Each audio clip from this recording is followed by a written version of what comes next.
అదే RTV app వార్తల్ని క్షణాల్లో చదివే అవకాశం ఉంటుంది. ఒక న్యూస్ పేపర్, ఒక టెలివిజన్ ఛానల్ మీ చేతుల్లో ఎప్పుడూ ఉంటాయి. ఆర్టీవీ వారికి ఈ అవకాశం ఇచ్చినందుకు మనస్ఫూర్తిగా ధన్యవాదాలు తెలుపుకుంటున్నాను.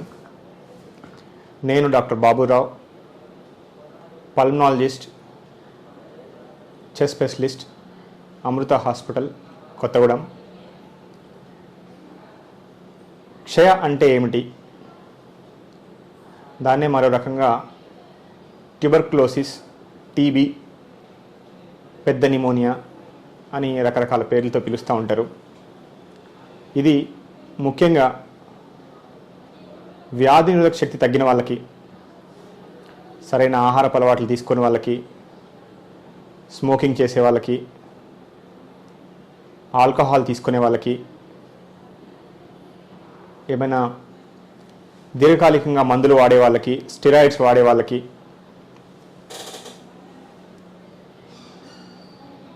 వ్యాపిస్తూ ఉంటుంది, సంక్రమిస్తూ ఉంటుంది. ఎక్కువగా ఏ ఆర్గాన్స్కి రావచ్చు, ఎలా రావచ్చు? ఇది గాలిలో తేలియాడుతూ ఉంటుంది. ఆ టీబీ రోగి, క్షయ రోగి తుమ్మినా, దగ్గినా ఆ యొక్క తుంపర్లు అనేది గాలిలో విసర్జించబడి అవి మళ్ళీ ఇంకొక వ్యక్తి పీల్చుకున్నప్పుడు ఆ బ్యాక్టీరియా లోపలికి వెళ్తే అది ఒక కొన్ని మిలియన్స్గా తయారయ్యి దాని యొక్క జననం అనేది జరుగుతూ దాని పిల్లలు పెడుతూ ఒక మిలియన్స్గా తయారయ్యి టీబీ వ్యాపిస్తూ ఉంటుంది. ఇది ఒక రకమైనది. ఏ ఆర్గాన్స్లో ఎఫెక్ట్ అవ్వచ్చు అని ఒక డౌట్ ఉంటుంది చాలామందికి. ఇది టీబీ అనేది ఎక్కువగా ఊపిరితిత్తులకి సంక్రమిస్తూ ఉంటుంది. ఈ ఊపిరితిత్తుల్లోకి ఎందుకు అంటే అక్కడ ఆక్సిజన్ లెవెల్ అనేది ఎక్కువ ఉండటం వల్ల అది గాల్లో నుంచి లంగ్స్లోకి వెళ్ళి ఊపిరితిత్తుల పై భాగంలో ఎక్కువ ఉంటుంది. దీన్ని పల్మనరీ ట్యూబర్క్లోసిస్ అంటాము. వీళ్ళు దగ్గినప్పుడు మళ్ళీ అక్కడున్న బ్యాక్టీరియా బయటకు వచ్చి మళ్ళీ ఆ పక్కన వాళ్ళకి వ్యాపిస్తూ ఉంటుంది. సో ఈ విధంగా ఇది ఒక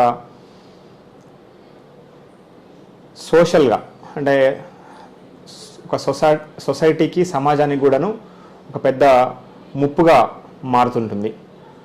ఇది కాకుండా గోరు, హెయిర్ లేదా వెంట్రుకలు, ఈ రెండు కాకుండా ఏ ఆర్గాన్స్కైనా, కిడ్నీ, లివర్, స్కిన్, ఇంకా ఏ రకమైన ఆర్గాన్స్కైనా వ్యాపించిందనుకోండి, బ్రెయిన్, జాయింట్స్, బోన్స్, దాన్ని ఎక్స్ట్రా పల్మనరీ ట్యూబర్క్లోసిస్ అంటాం. ఊపిరితిత్తులు కాకుండా బయట ఉంటుంది. సో ఇది కొంచెము జిడ్డు లాంటిది అన్నట్లు. సో ఎక్కువగా బ్రెయిన్లో కానీ, బోన్స్లో కానీ, జాయింట్స్లో కానీ ఉంటే ఆ కోర్స్ అనేది ఎక్కువ కాలం వాడాల్సి ఉంటుంది.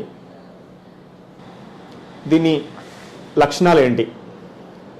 జనరల్గా దగ్గు 2 వారాలకు మించి ఉంటే ప్రతి ఒక్క పేషెంట్ కూడాను టీబీ ఉందా లేదా అని చెక్ చేయించుకుంటూ ఉండాలి, లేదా వ్యాధి ఉందా లేదా అనేది నిర్ధారించుకుంటూ ఉండాలి, టీబీ ఉందా లేదా అనేది. దాంతోపాటు కొంతమందిలో అయితే అంటే పల్మనరీ ట్యూబర్క్లోసిస్ ఊపిరితిత్తుల దానికైతే దగ్గులాగా బయటపడుతూ ఉంటుంది, కంటిన్యూస్గా జ్వరం వస్తూ ఉంటుంది, అది కూడా సాయంత్రం పూట వస్తూ ఉంటుంది. చాలామంది పేషెంట్స్ బరువు తగ్గిపోతూ ఉంటారు. ఇంకొంతమందికి ఆకలి మందగిస్తూ ఉంటుంది, ఒక నీరసము, నిస్సత్వం వచ్చేస్తూ ఉంటుంది. సో ఇవన్నీ చాలా కామన్గా మిస్ అవుతూ ఉంటారు.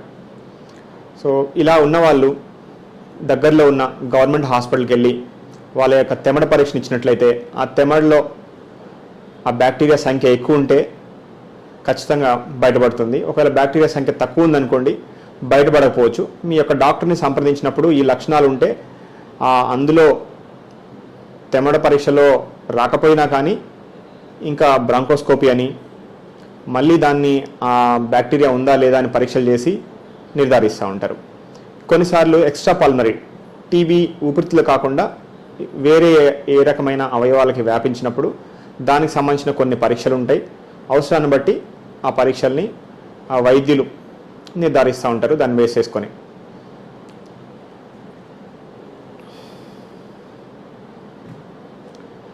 దీనికి ఏ రకమైన మందులు ఉంటాయి, ఎన్ని నెలలు వాడాల్సి ఉంటుంది. సో ఇది ఒక పెద్ద ప్రశ్నార్థకమైనది.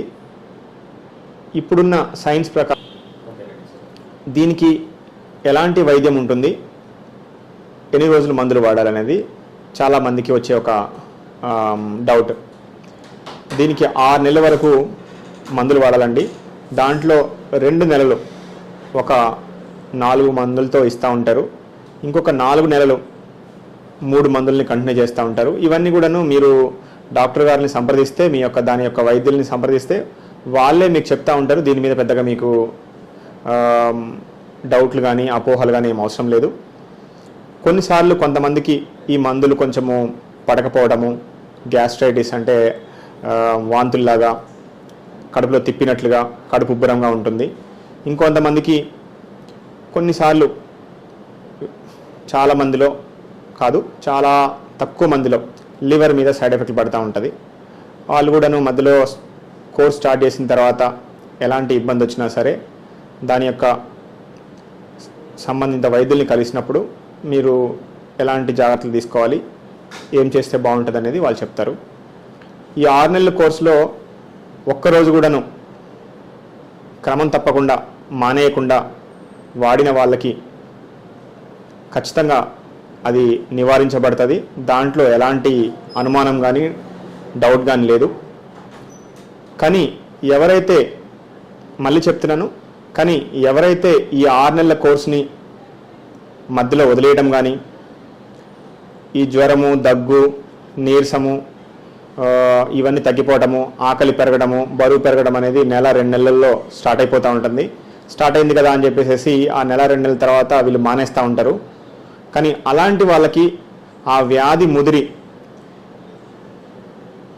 ఈ 6 నెలల కోర్సు కాకుండా 24 నెలల కోర్సు కూడా దారితీస్తూ ఉంటుంది. అందుకని ఏ ఒక్క పేషెంట్ కూడా, ఏ ఒక్క టీబీ రోగి కూడా వాళ్ళ కోర్స్ మధ్యలో మిస్ చేయకుండా ఉండడం కోసము గవర్నమెంట్ వాళ్ళు రకరకాల పథకాలని రకరకాలుగా వాళ్ళని ప్రోత్సహిస్తూ ఉంటారు. వాళ్ళకు ఒక డాట్ కౌన్సిలర్ని పెడతా ఉంటారు. అంటే డైరెక్ట్గా ఆ పేషెంట్ ఆ మందులు వేసుకుంటున్నారా లేదా అనేది ప్రతిరోజు వాళ్ళని అబ్జర్వేషన్ చేస్తూ ఉంటారు. అలా అబ్జర్వేషన్ చేసినందుకు కూడా, అంటే ఇది ఒక పబ్లిక్కి, సొసైటీకి ఒక ముప్పు కాబట్టి వాళ్ళకు కూడా కొంత రెమ్యూనరేషన్ ఇవ్వడం జరుగుతూ ఉంటుంది. కాబట్టి ఇది చాలా భయంకరమైన జబ్బు. దీన్ని ఎట్టి పరిస్థితుల్లోనూ సిల్లీగా, లేదంటే ఏముందులే అని ఒక తీసి పారేయకుండా నిర్ధారణ అయితే మాత్రం ఖచ్చితంగా 6 నెలలు మందులు వాడండి, దాంట్లోంచి బయటపడతారు. మందులు వాడకపోతే మాత్రము ఖచ్చితంగా మళ్ళీ తర్వాత అది ముదిరిందనుకోండి, దాన్ని ఎక్స్టీఆర్ టీబీ, ఎండిఆర్ టీబీ అంటారు.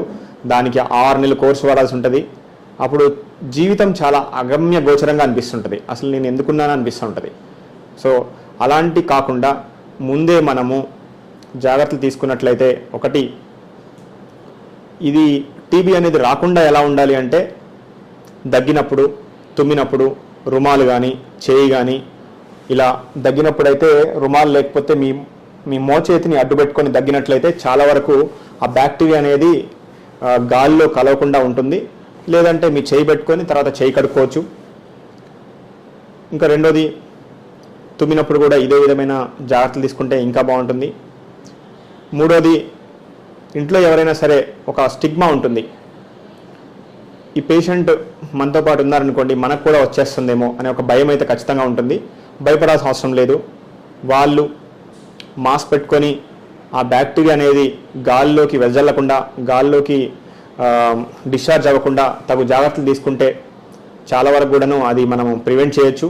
వాళ్ళతో పాటు కలిసి కూర్చోవచ్చు, తినొచ్చు. వాళ్ళని ఒక పేషెంట్ లాగా మనం ట్రీట్ చేసినట్లయితే వాళ్ళ యొక్క మానసిక ధైర్యం కోల్పోయి కొంతమంది మానేయటం కానీ, లేకపోతే ఇంకేదైనా ఇబ్బందులు పడే అవకాశం ఉంటుంది. వాళ్ళకి మనోధైర్యం అనేది మనమే కల్పించాల్సి ఉంటుంది. ఇంకా దీంతోపాటు కొంతమందికి షుగర్ కానీ అలా ఉన్న వాళ్ళకి ఇది ఎక్కువ వ్యాపిస్తుంది. ఇంకొకటి, హెచ్ఐవి ఉన్న వాళ్ళకి ఈ జబ్బు ఎక్కువ వ్యాపించే అవకాశం ఉంది.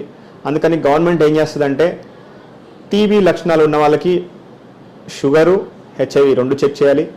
హెచ్ఐవి ఉన్న వాళ్ళకి షుగరు, టీబీ ఉందా లేదా చెక్ చేసుకుంటూ ఉండాలి. ఈ రకం కూడాను మనము దాన్ని కొంతవరకు ముందుగానే పసిగట్టి నివారించడానికి ఒక అవకాశంగా భావించాల్సి వస్తుంది. ఈ విధంగా షుగరు, హెచ్ఐవి ఉన్నవాళ్ళు షుగర్ని కంట్రోల్ తెచ్చుకుంటూ ఉండాలి, హెచ్ఐవి మందులు కూడా వేసుకుంటూ ఉండాలి. టీబీ ఉంది అనుకుంటే టీబీ కూడా ఆ మందులు వాడుతూ ఉండాలి. అప్పుడు ఆ రోగి అనే వాళ్ళు రోగిలా కాకుండా సామాన్య మానవుల్లాగా, మనుషుల్లాగా జీవించడానికి ఒక అవకాశం కల్పించడం అవుతాం. మరిన్ని వీడియోస్ కోసం ఛానల్ ని సబ్స్క్రైబ్ చేయండి, లేటెస్ట్ అప్డేట్స్ కోసం వాట్సాప్ ఛానల్ ని ఫాలో చేయండి అండ్ లింక్ డిస్క్రిప్షన్ లో ఉంది.